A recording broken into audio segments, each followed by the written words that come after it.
So for the stretch, you're gonna actually be working in through the groin and the hip joint. So you're gonna want to, I'm gonna show you side ankle. So you're gonna want to start with this hands just below your shoulder, your hips just underneath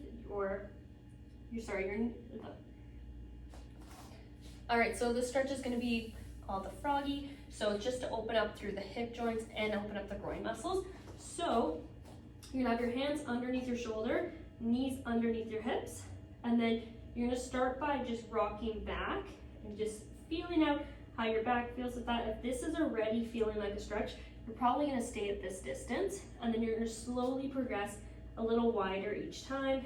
If you have any toe issues, you can do flat, your feet flat, and coming back. So I'm gonna show you forward, facing the camera, what it kind of ends up looking like. So from here, I'm starting with like, not too wide, just a little past hip, coming back through here, and shifting back. Now I'm gonna try a little wider, shifting my hips back, nice and controlled, opening up, and then I'm gonna try as wide as I can.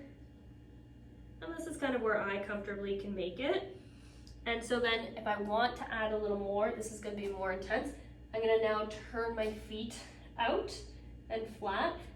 If you're having knee pain with this, you shouldn't do this. This is just too much for you at this point. You just don't have the mobility in your hips to allow for it. So my feet are out like this, and then I'm gonna be tucking in a little because that's too much for me. So I brought my knees in, and then shifting back so I can go on my forearms, shifting my hip back and forth and rocking through here.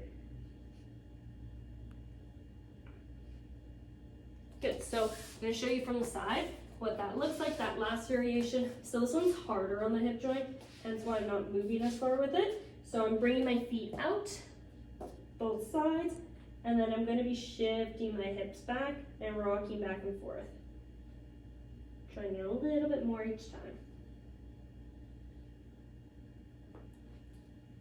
So I switched down to my forearms because I found it more comfortable. You can kind of play around with the range, but when I do this variation, I find it's a little harder on me, so I try to do my forearms. Versus if I'm just here and have my feet in a neutral position, I can do on my hands a lot easier, and I find it more comfortable. So kind of play around with the variation and see what one works best for your hips and your body.